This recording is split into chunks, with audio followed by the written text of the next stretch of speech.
एहू मिस देखूं पद जाई, करी बिनती आनौ दो भाई। ज्ञान विराग सकल गुण अयना, सो प्रभु मैं देखब भरी नयना। इसी बहाने जाकर मैं उनके चरणों का दर्शन भी करूंगा और विनती करके दोनों भाइयों को ले आऊं।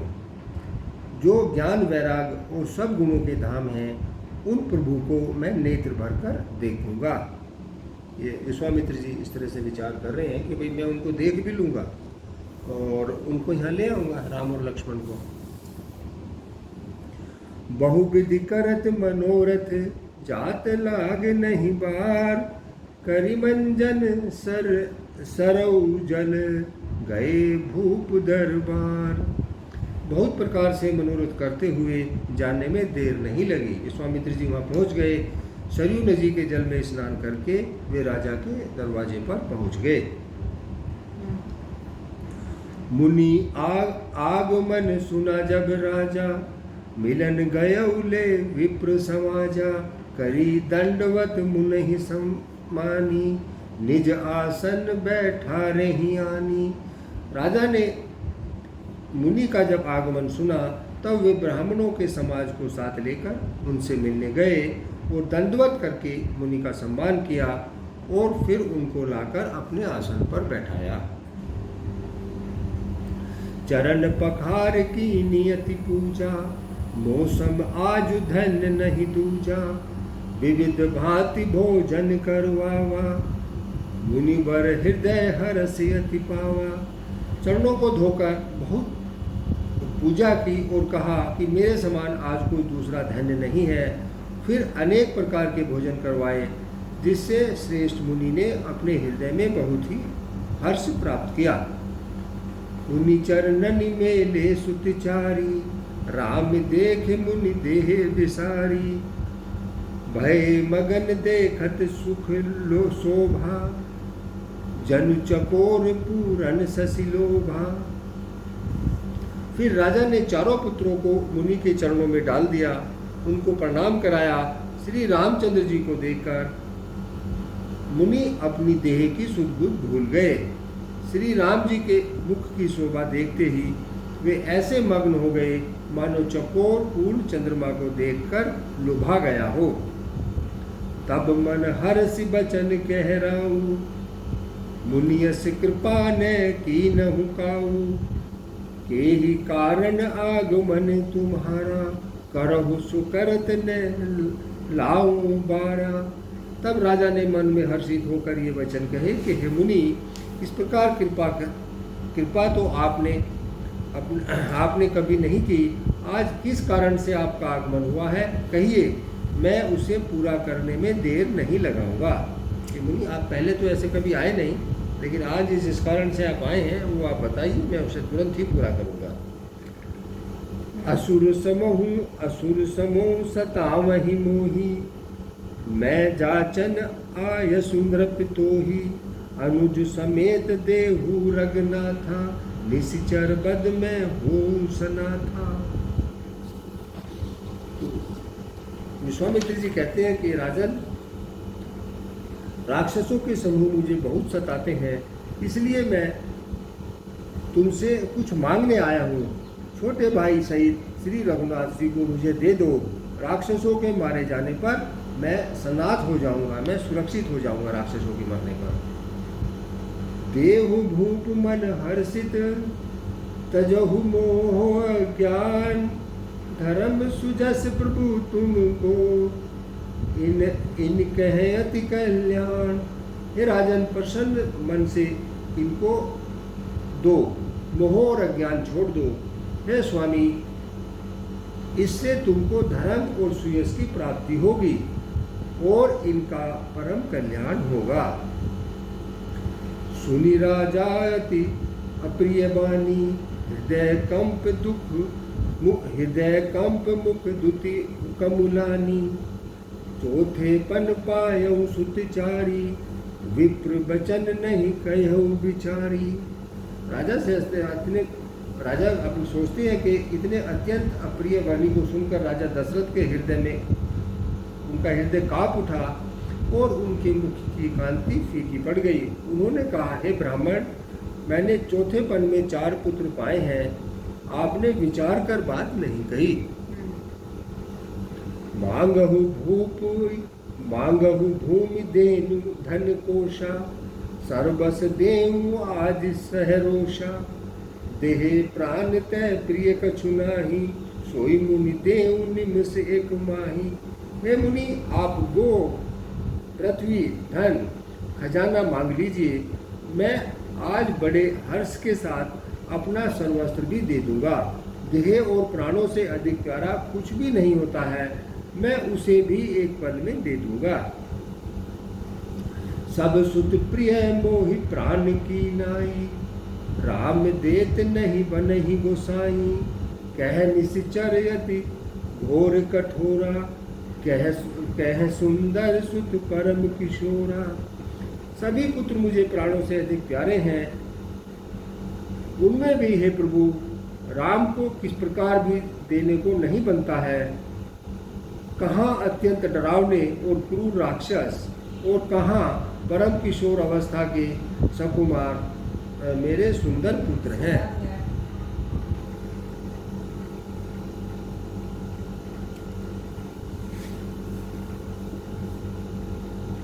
सुनि नृप गिरा प्रेम रस सानी, हृदय हरस माना मुनि ज्ञानी।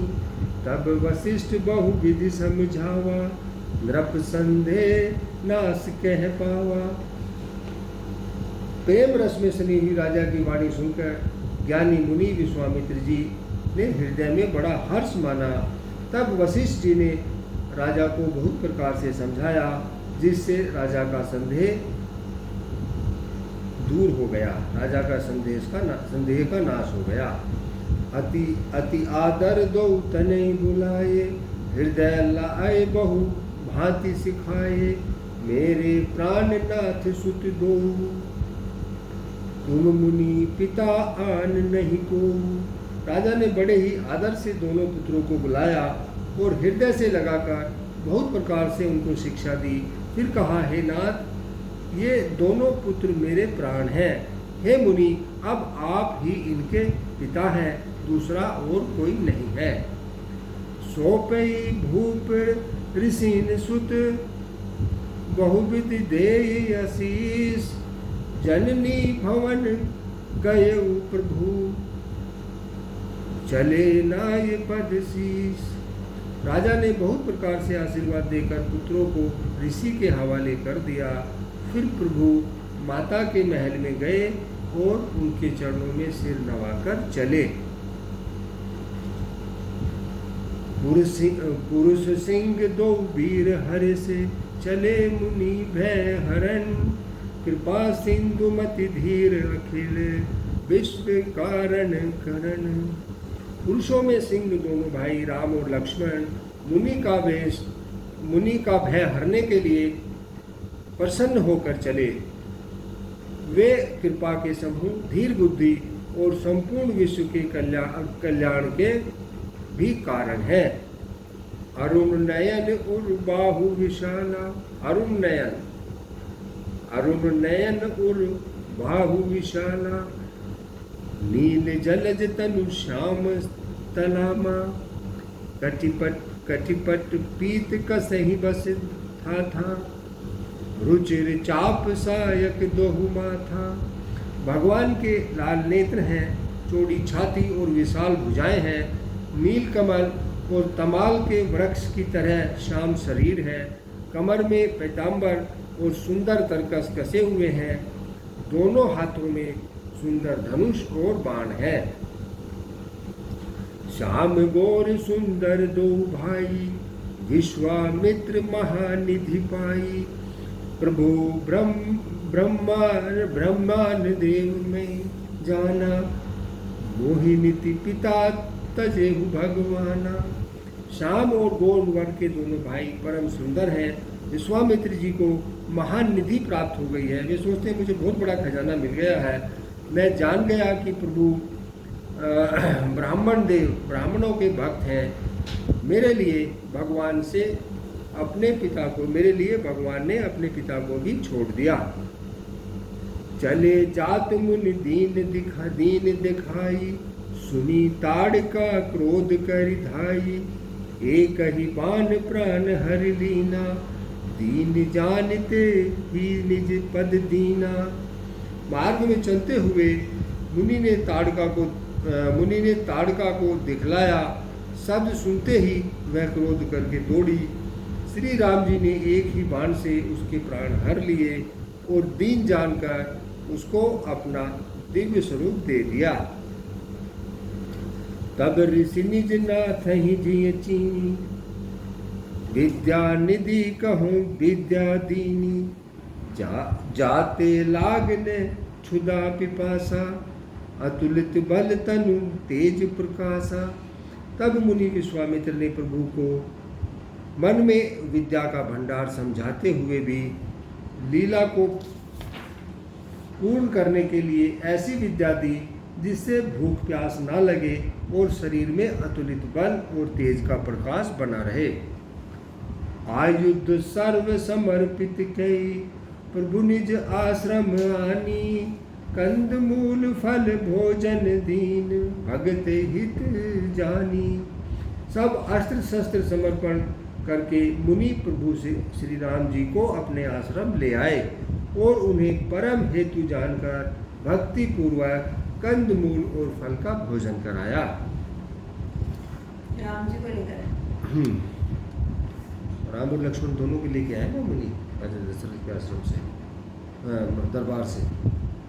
प्रातः कहा मुनि सन रघुराई, निर्भय जग करहु तुम जाई, होम करन लागे पुनि झारी, आपू रहे मख की रखवारी। सवेरे रघुनाथ जी ने मुनि से कहा, आप जाकर निडर होकर यज्ञ कीजिए। यह सुनकर सब मुनि हवन करने लगे। श्री राम जी यज्ञ की रखवाली पर रहे। सुनि मारीच निशाचर क्रोही, लय सहाय धावा मुनि द्रोही, बिनु फर बान राम ते ही मारा, सत जो जन का सागर पारा। यह समाचार पाकर मुनियों का शत्रु क्रोधी राक्षस मारीच अपने सहयोगों को साथ लेकर दौड़ा। श्री राम जी ने बिना फल वाला बाण उसको मारा, जिससे वह 100 योजन के विस्तार वाले समुद्र के पार जा गिरा। पावक सर सुबाहु पुनि मारा, अनुज निशाचर कटुक संहारा, मारी असुर द्विज निर्भयकारी, स्तुति करहि देव मुनि झारी। फिर सुबाहु को अग्नि बाण से मारा। इधर छोटे भाई लक्ष्मण जी ने राक्षसों की सेना का संहार कर डाला। इस प्रकार श्री राम जी ने राक्षसों को मारकर ब्राह्मणों को निर्भय कर दिया। तब सारे देवता और मुनि स्तुति करने लगे। तब पुनि कछुक दिवस रघुराया, रहे कीन विप्रन पर दाया, भगति हेतु बहु कथा पुराना, कहे विप्र जदपि प्रभु जाना। श्री रघुनाथ जी वहाँ कुछ दिन और रहकर ब्राह्मणों पर दया की। भक्ति के कारण ब्राह्मणों ने उन्हें पुराणों की बहुत सी कथाएं कही, यद्यपि प्रभु पहले से ही सब जानते थे। तब मुनि सादर कहा बुझाई, चरित एक प्रभु देख ही जाई, धनुष जग सुनि रघुकुल नाथा, हर से चले मुनिवर के साथा। तदंतर मुनि ने आदर पूर्वक समझाकर कहा, हे प्रभु चलकर एक चरित्र देखिए। रघुकुल के स्वामी श्री रामचंद्र जी धनुष यज्ञ की बात सुनकर मुनि श्रेष्ठ विश्वामित्र के साथ प्रसन्न होकर चल दिए। अब वहाँ पे उनको विश्वामित्र जी कहाँ लेके जा रहे हैं कि भाई राजा जनक के यहाँ धनुष यज्ञ हो रहा है। तो वहाँ पे हाँ राजा जनक जी के यहाँ सीता जी का धनुष यज्ञ हो रहा है, उनका स्वयंवर हो रहा है जिसमें धनुष यज्ञ है। तो वहाँ चलते हैं और वहाँ जाके देखते हैं। आश्रम एक दीठ मग माही, भग मृग जीव जंतु टहनाई, पूछा मुनि शिला प्रभु देखी, सकल कथा मुनि कहा विशेषी। जब वो जा रहे हैं तो मार्ग में एक आश्रम दिखाई पड़ता है। वहाँ पशु पक्षी कोई जीव जंतु नहीं था। पत्थर की एक शिला को देखकर प्रभु ने पूछा। तब मुनि ने विस्तार पूर्वक सब कथा सुनाई। ये उसकी कथा आ गई है अहिल्या की।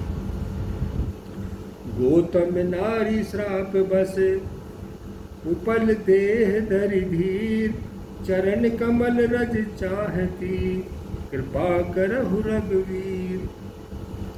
गौतम मुनि की स्त्री अहिल्या शापवश पत्थर की देह धारण किए बड़े धीरज से आपके चरण कमलों की धूलि चाहती है। हे रघुवीर, इस पर कृपा कीजिए। परसद पद पावन शोक न सावन, प्रगट भई तप कुंज सही, देखत रघुनायक जन सुखदायक, सन्मुख होई कर जोरी रही। अति प्रेम अधीर अधीरा, पुलक शरीरा मुख नहीं। अपने विश्वामित्र जी के साथ में राजा जनक के घर की तरफ चले। वहाँ पर सीता जी का जो यज्ञ चल रहा, सीता जी का धनुष यज्ञ चल रहा था, उसमें मुनि उनको अपने साथ ले गए। रास्ते में उनको एक आश्रम दिखाई दिया। वहाँ पशु पक्षी कोई भी जीव जंतु नहीं था। पत्थर की एक शिला को देखकर प्रभु ने मुनि से पूछा कि प्रभु, यहाँ की ये कथा आप हमें विस्तार से बताइए।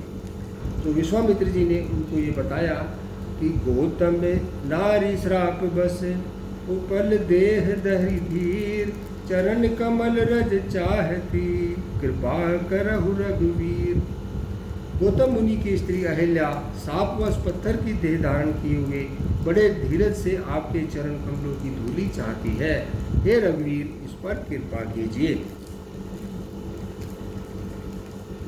परसत पद पावन शोक न सावन, प्रगट भई तप कुंज सही, देखत रघुनायक जन सुखदायक, सन्मुख होई कर जोरी रही। अति प्रेम अधीरा, पुलक शरीरा, मुख नहीं आवहि बचन कहीं, अतिशय बड़ भागी, चरणन लागी, जुगल नयन जल धर बही। श्री रामचंद्र जी के पवित्र और शोक को नाश करने वाले चरणों का स्पर्श पाते ही सचमुच वह तपोमूर्ति अहिल्या प्रकट हो गई। भक्तों को सुख देने वाले रामचंद्र जी को देखकर वह हाथ जोड़कर सामने खड़ी रह गई। अत्यंत प्रेम के कारण वह अधीर हो गई और उसका शरीर पुलकित हो उठा। मुख से वचन नहीं निकलते हैं। वह अत्यंत बड़भागिनी अहिल्या प्रभु के चरणों से लिपट गई और उसके दोनों नेत्रों से जल की धारा बहने लगी। धीरज मन की ना प्रभु कहू, चीना रघुपति कृपा भक्ति पाई, अति निर्मल बानी अस्तुति ठाई, ज्ञान ज्ञान गम जय रघुराई, मैं नारी अपावन प्रभु जग पावन, रावण रिपुजन सुखदाई, राजीव विलोचन भय भव भय मोचन, पाही पाही शरण नहीं आई। फिर उसने मन में धीरज धरकर प्रभु को पहचाना और रघुनाथ जी की कृपा से भक्ति प्राप्त की। तब अत्यंत निर्मल वाणी से उसने स्तुति आरंभ की। हे ज्ञान के जानने योग श्री रघुनाथ जी, आपकी जय हो। अयोध्या जो अहिल्या है वो राम जी की स्तुति करने लगी कि हे रघुनाथ जी, आपकी जय हो। मैं सहज ही अपवित्र स्त्री हूँ, मैं अपवित्र स्त्री हूँ।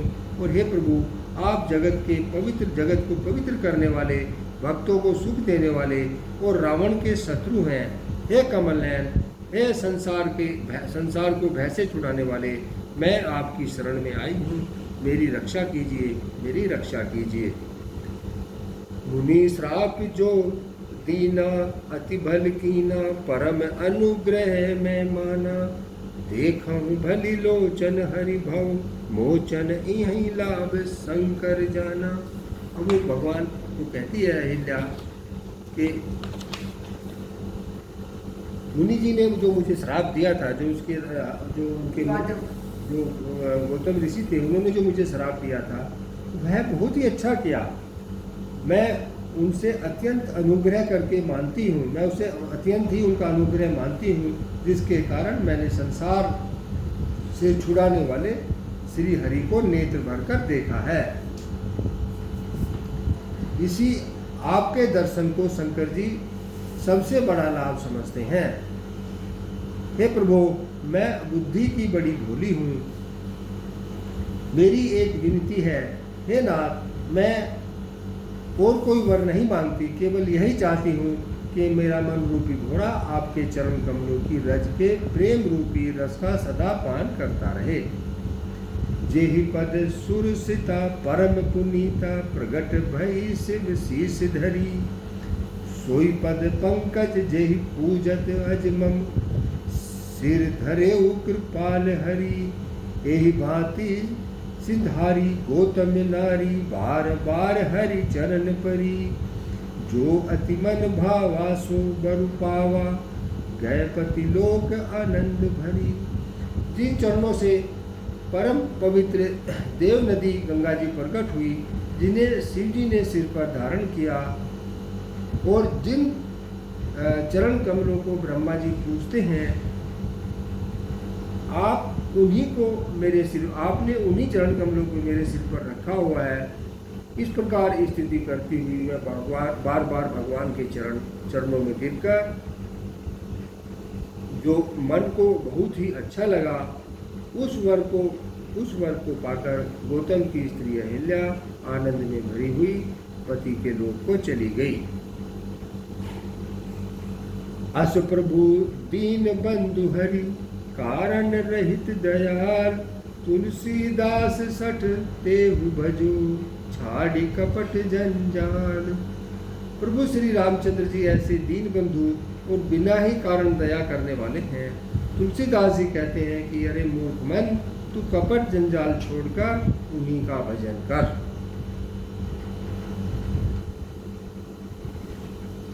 चले राम लक्ष्मण मुनि संगा, गए जहाँ जग पावनी गंगा।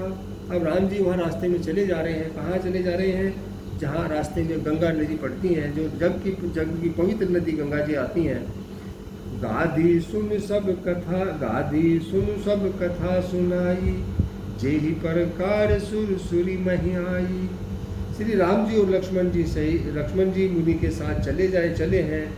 वे वहाँ गए जहाँ जगत को पवित्र करने वाली गंगा जी थी। महाराज गाधी के पुत्र विश्वामित्र ने वह सब कथा कह सुनाई, जिस प्रकार देव नदी गंगा जी पृथ्वी पर आई थी। तब प्रभु ऋषिन समेत नहाए, विविध दान मही देव ही पाए। हर से ही चले मुनि वृंद सहाया, बेगी बेदेह नगर निराया। तब प्रभु ने ऋषियों सहित गंगा जी में स्नान किया। ब्राह्मणों ने भांति भांति के दान पाए। फिर मुनि वृंद के साथ वे प्रसन्न होकर चले और शीघ्र ही जनकपुरी के निकट पहुंच गए। राजा जनक की राजधानी के निकट वो पहुंच गए। पूर्व रम्यता राम जब देखी, हर से अनुज समेत विशेषी। पापी कूप सरित सर नाना, सलिल सुधासन मणि सोपाना। रामचंद्र जी श्री राम जी ने जब जनकपुरी की शोभा देखी, तब वे छोटे भाई लक्ष्मण सहित अत्यंत हर्षित हुए। वहाँ अनेकों बावलियाँ, कुएं, नदी और तालाब हैं, जिनमें अमृत के समान जल है, और मणियों की सीढ़ियाँ बनी हुई हैं। गुंजत मंजू मत रस भृंगा, गूंजत कल बहु भरन विहंगा। बरन बिक से बन जाता, त्रिविध समीर सदा सुखदाता। मकरंद रस से मतवाले होकर भोरे सुंदर गुंजार कर रहे हैं। रंग बिरंगे पक्षी मधुर शब्द कर रहे हैं। रंग रंग के कमल खिले हुए हैं। सब ऋतुओं में सुख देने वाली शीतल मंद और सुगंध पवन बह रही है। सुमन बाटिका बाग बन, विपुल विहंग निवास। फूलत फलत सुपल्लवत, सोहत पुर चहु पास। पुष्प वाटिका, बाग और वन, जिनमें बहुत से पक्षियों के निवास हैं।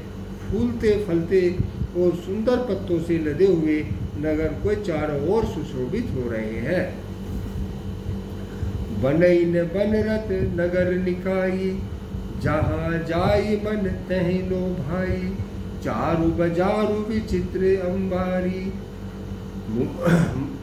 मुनि में विविध जनु स्वय कर सवारी। नगर की सुंदरता का वर्णन करते नहीं बनता है, मन जहाँ जाता है वहीं रम जाता है। सुंदर बाजार हैं, मणियों से बने हुए विचित्र छज्जे हैं, मानो ब्रह्मा ने उन्हें अपने हाथों से बनाया है। धनिक बनिक बर धनद समाना, बैठे सकल वस्तु ले नाना। चौहट सुंदर गली सुहाई, संतत रहे सुगंध खिंचाई। कुबेर के समान श्रेष्ठ धनी व्यापारी सब प्रकार की अनेक वस्तुएं लेकर दुकान पर बैठे हुए हैं। सुंदर चौराहे और सुहावनी गलियां सदा सुगंध से सींची रहती हैं, सब उसमें सुगंध भरी रहती है हर वक्त। मंगल में मंदिर सब केरे, चित्रित जनुर रति नाथ चितेरे। पुर नर नारी सुभग सुचि संता, धर्मशील ज्ञानी गुणवंता। सबके घर मंगल में हैं, उन पर चित्र कढ़े हुए हैं जिन्हें मानो कामदेव रूपी चित्रकार ने अंकित किया हो। नगर के स्त्री पुरुष सुंदर पवित्र साधु स्वभाव वाले, धर्मात्मा ज्ञानी और गुणवान है।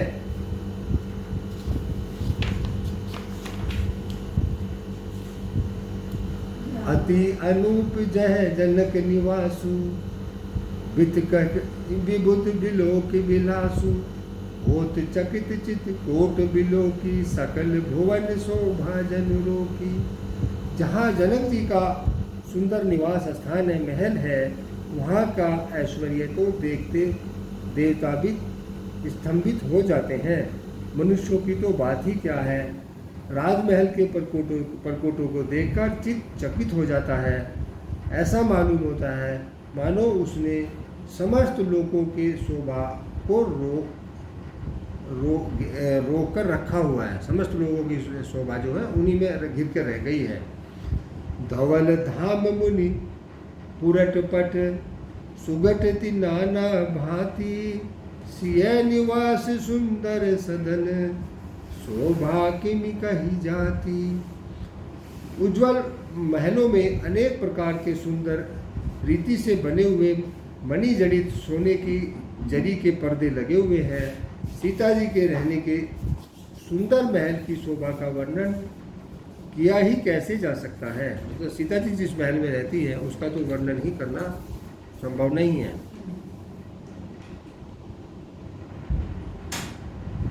सुभग द्वार सब कुलिस कपाटा, भूप भीर नट मागध भाटा। बनी विशाल बाजी गजशाला, है गए रथ संकुल सब काला। राजमहल के सब दरवाजे सुंदर हैं, जिनमें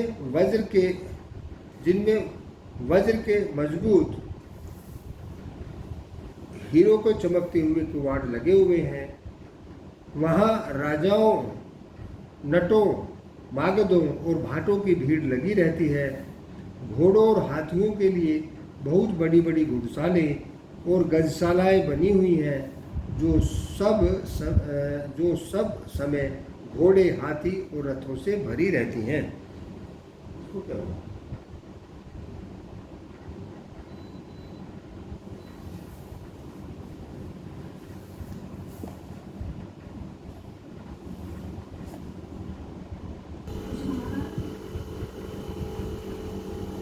सुर सचिव सैनक बहु तेरे, नृप ग्रह सरिस सदन सब केरे। पूर्वाहोर सर सरित समीपा, उतरे चह तह विपुल महिषा। बहुत से शूरवीर मंत्री और सेनापति हैं, उन सब के घर भी राजमहल सरीखे ही हैं। जैसे राजमहल है वैसे ही उनके घर भी उतने ही सुंदर हैं। नगर के बाहर तालाब और नदी के निकट जहाँ तहाँ बहुत से राजलोग डेरा डाले हुए हैं। बाहर से राजा आए हुए थे तो उनके डेरे लगे हुए हैं। देखी अनूप एक अमराई, सब सुपास सब भांति सुहाई। कौशिक कयो मोर मनुमाना, यही रहे रघुवीर सुजाना। वहीं आमों का एक सुंदर बागीचा देखकर और सब प्रकार से सुशोभित बगीचा देखकर, सब तरह से सुहावना बगीचा देखकर विश्वामित्र जी ने कहा कि हे सुजान रघुवीर, मेरा मन कहता है कि यहीं रहा जाए। वहाँ पर जो नगर के बाहर एक आम का बगीचा था सुंदर, बहुत ही मनोहर, बहुत ही सुहावना। विश्वामित्र जी ने प्रस्ताव रखा कि हे रघुवीर, आज यहीं पर रुकते हैं, मतलब यहीं पर विश्राम किया जाए। भले ही नाथ कही कृपा निकाता, कृपा निकेता, उतरे तह मुनि वृंद समेता। विश्वामित्र महामुनि आए, समाचार मिथिलापति पाए। कृपा के धाम श्री रामचंद्र जी, बहुत अच्छा स्वामी, ऐसा कहकर मुनियों के साथ वहीं ठहर गए। मिथिलापति जानकी जी ने जब यह समाचार पाया कि महामुनि विश्वामित्र जी आए हैं, तब संग संग सचिव सुच भूरि भट, भूसर बर गुण ज्ञाति। चले मिलन मुनि नायक ही, उदित राव एहि भांति। तब उन्होंने पवित्र हृदय के मंत्री, बहुत से योद्धा, श्रेष्ठ ब्राह्मण, गुरु सतानंद जी और अपनी जाति के श्रेष्ठ लोगों को साथ लिया और इस प्रकार प्रसन्नता के साथ राजा मुनियों के स्वामी विश्वामित्र जी से मिलने चले। कीन प्रणाम चरण धरि माथा, दीन आशीष मुदित मुनि नाथा। विप्रवंद सब सादर बंदे, जानी भाग बढ़ राहु आनंदे। राजा ने मुनियों के चरणों पर सिर रखकर प्रणाम किया। मुनियों के स्वामी विश्वामित्र जी प्रसन्न होकर आशीर्वाद दिया। फिर सारी ब्राह्मण मंडली को आदर सहित प्रणाम किया और अपना बड़ा भाग जानकर राजा आनंदित हुए। कुशल प्रसन्न कही बारहि बारा, विश्वामित्र नृपन ही बैठारा। तेहि अवसर आए दो भाई, गए रहे देखन फुलवाई। बार बार कुशल क्षेम पूछकर विश्वामित्र जी ने राजा को बैठाया। उसी समय दोनों भाई आ पहुंचे जो बाहर फुलवाड़ी देखने गए हुए थे। श्याम गोर मृदु बयस किशोरा, लोचन सुगत विश्वचित चोरा। उठे सकल जब रघुपति आए, विश्वामित्र निकट बैठाए। सुकुमार किशोर अवस्था वाले श्याम और गौर वन के दोनों राजकुमार, नेत्रों को सुख देने वाले और सारे विश्व के चित्त को चुराने वाले हैं। जब रघुनाथ जी आए तब सभी उनके रूप और तेज से प्रभावित होकर उठकर खड़े हो गए। विश्वामित्र जी ने उनको अपने पास बैठा लिया। भय सब सुखी देखी दो भ्राता, बारी बिलोचन पुलकित गाथा। मूर्ति मधुर मनोहर देखी, भयउ विदेहु विदेहु विशेषी। विदेहु विदेही विशेषी। दोनों भाइयों को देखकर सभी सुखी हुए, सबके नेत्रों से जल भर आया। आनंद और प्रेम के आंसू उमड़ रहे हैं और शरीर रोमांचित हो उठा। राम जी की मधुर मनोहर मूर्ति को देखकर विदेह, जनक जी को विदेह भी बोलते हैं क्योंकि उनको अपने शरीर का भी ज्ञान नहीं था, वो भगवान की भक्ति में इतने खोए रहते थे, उनको विदेह की उपाधि मिली हुई थी। विदेह जनक जी जो हैं विशेष रूप से अपनी देह की सद्बुद्धि भी भूल गए। प्रेम मगन मनु जान नृप, करी विवेक धरि धीर। बोलहु मुनि पद लाई, सिरहु गद गद गिरा गंभीर। मन को प्रेम में मगन जान राजा ने विवेक का आश्रय लेकर धीरज धारण किया। जब मन में प्रेम अधिक हो जाता है तो आदमी फिर क्या करता है कि विवेक का सहारा लेता है, नहीं तो प्रेम में जब आदमी घुस जाता है तो वो बोल भी नहीं पाता है। तो राजा ने विवेक का सहारा लिया और कुछ धीरज धारण किया और मुनि के चरणों में सिर नवाकर प्रेम भरी गंभीर वाणी में बोले। प्रेम भरी गंभीर वाणी में क्या कहा?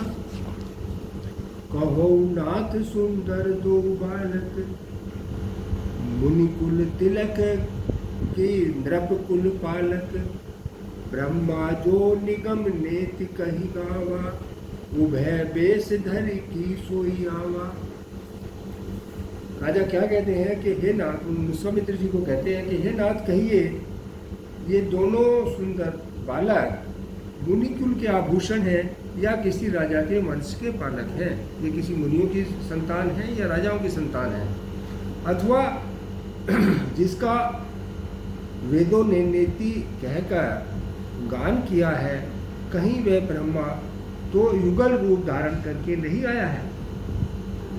ठीक है, समझ आ रहा है? ब्रह्मा जी तो नहीं आ रहे। सहज विराग रूप बन मोरा। विश्वामित्र जी जो जनक जी हैं वो कहते हैं सहज विराग रूप मन मोरा, थकित होत जिमि चंद चकोरा, ताते प्रभु पूछहु सति भाव, कहु नाथ जन करहु दुराऊ।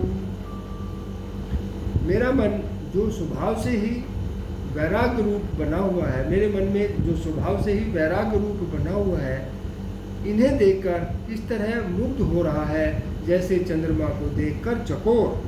हे प्रभु, इसलिए मैं आपसे निश्चल भाव से पूछता हूँ, हे नाथ बतलाइए, छिपाओ ना करें, ये कौन है इसके बारे में बताइए।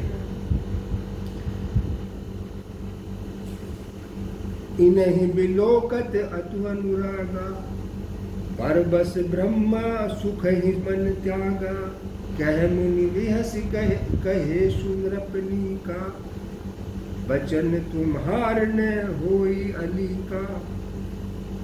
इन्हें देखते ही अत्यंत प्रेम के वश होकर मेरे मन में जबरदस्ती ब्रह्म सुख को त्याग दिया है। मुनि ने हंसकर कहा, हे राजन, आप यथार्थी, आपने ठीक ही कहा है, आपका वचन मिथ्या नहीं हो सकता, आप जो कह रहे हैं वो सच है। ए प्रिय सब ही जहाँ लगी प्राणी, मन मुस्काहि राम सुनवानी, रघुकुल मनि दशरथ के जाए, मम हित लागी नरेश पठाए। जगत में जहाँ तक जितने भी प्राणी हैं वे सभी को प्रिय है। मुनि उनका कहते हैं जगत में जितने भी प्राणी हैं ये सभी को प्रिय हैं। मुनि की रहस्यमयी वाणी सुनकर श्री राम जी मन ही मन मुस्कुराते हैं, हंसकर मानो संकेत करते हैं कि रहस्य खोलिए नहीं। तब मुनि ने कहा, ये रघुकुल मणि महाराज दशरथ के पुत्र हैं, मेरे हित के लिए राजा ने इन्हें मेरे साथ भेजा है। क्लियर? राम लखन दो बंधुवर, रूपशील बल धाम, मख राखे हु सब साखी जग, जीते असुर संग्राम। ये राम और लक्ष्मण दोनों श्रेष्ठ भाई शील और बल के धाम हैं। सारा जगत इस बात का साक्षी है कि इन्होंने युद्ध में असुरों को जीतकर मेरे यज्ञ की रक्षा की है।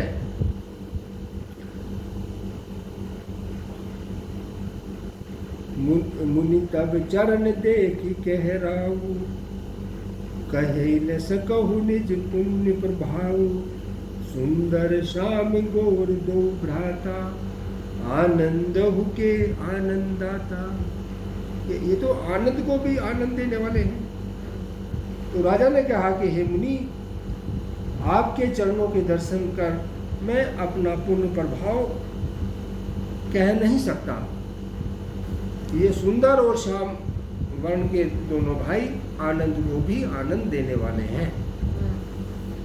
इनके प्रीति परस्पर पावनी, कहे न जाए मन भाव सुहावनी, सुनहु नाथ कह मुदित विदेहु, ब्रह्मा जीव इव सहज स्नेहु। इनकी आपस की प्रीति बड़ी पवित्र और सुहावनी है। वह मन को बहुत ही भा रही है, पर वाणी से नहीं कही जा सकती है। जनक राज जी आनंदित होकर कहते हैं कि हे नाथ सुनिए, ब्रह्मा और जीव की तरह इनमें स्वाभाविक प्रेम है। राम और लक्ष्मण में जिस तरह से ब्रह्मा और जीव में प्रेम है, ऐसे ही इनमें भी आपस में स्वाभाविक प्रेम है। पुनि पुनु प्रभु चित वही नर नाहु, पुलक गात उर अधिक उछाहु। मुनहि प्रशंसी नाय पद शीशु, चले हुलवाए नगर यवनेशु। राजा बार बार प्रभु को देखते हैं, दृष्टि वहां से हटना नहीं चाहती है। प्रेम से शरीर पुलकित हो रहा है और हृदय में बड़ा उत्साह है। मुनि की प्रशंसा करके और उनके चरणों में सिर झुनवा करके राजा उन्हें नगर में लिवाले चले। सुंदर सदन सुखद सब काला, तहाँ बास ले भी दीन भुआला। करी पूजा सब विधि सेवकाई, गयऊ राव गृह विदा कराई। एक सुंदर महल जो सब ऋतुओं में सुखदायक था, वहां राजा ने उन्हें ले जाकर ठहराया। तदंतर सब प्रकार से पूजा और सेवा करके राजा विदा मांगकर अपने घर को चले गए। राजा अपने महल में चले गए। ऋषियं संग रघुवंश मणि, करी भोजन विश्राम। बैठे प्रभु भ्राता सहित, दिवस रहा भरी जाम। रघुकुल के शिरोमणि प्रभु श्री राम जी ऋषियों के साथ भोजन किया और विश्राम करके भाई लक्ष्मण समेत बैठे। उस समय पहर भर दिन रह गया था, एक पहर दिन रह गया था। लक्ष्मण हृदय लालसा विशेषी, जाए जनकपुर आहि देखी। प्रभु भय बहुरी मुनि सकुचाई, प्रगट न कहीं मन ही मुस्काई। लक्ष्मण जी के हृदय में विशेष लालसा है कि जाकर जनकपुर देखावें, परंतु प्रभु श्री रामचंद्र जी का डर है और फिर मुनि से भी सकुचाते हैं, इसलिए प्रगट में कुछ भी नहीं कहते हैं, मन ही मन मुस्करा रहे हैं। राम अनुज मन की गति जानी, भगत बछलता हित हलसानी। परम विनीत सकुचि मुस्काई, बोले गुरु अनुशासन पाई। अंतर्यामी श्री राम जी छोटे भाई के मन की दशा जान ली, तब उनके हृदय में भक्त वत्सलता उमड़ आई। वे गुरु की आज्ञा पाकर बहुत ही विनय के साथ सकुचाते हुए मुस्कुराकर बोले। क्या बोले? उनके आज्ञा का पालन करना। नाथ लखनपुर देखन चाही। हे नाथ लक्ष्मणपुर देखना चाहता है, पुर माने शहर। हे नाथ लक्ष्मणपुर देखन चाही, प्रभु संकोच डर प्रगट नहीं। लेकिन आपके संकोच की वजह से प्रगट नहीं कर रहे हैं। जो राउर आयसु मैं पाऊं, नगर देखाए तुरंत ले आऊं। यदि आपकी आज्ञा पाऊं तो मैं नगर दिखाकर इसे तुरंत वापस ले आता हूँ। ये राम जी है। राम जी उसको कहते हैं कि हे नाथ, लक्ष्मण जी विश्व अपने गुरु को प्रार्थना करते हैं कि हे नाथ, लक्ष्मण नगर देखना चाहते हैं किंतु आपके डर से संकोच के कारण स्पष्ट नहीं कह रहे हैं। आपकी आज्ञा हो तो मैं इन्हें नगर को दिखाकर ले आऊंगा, तुरंत ही वापस ले आऊंगा। सुनी मनीष कह बचन से प्रीति,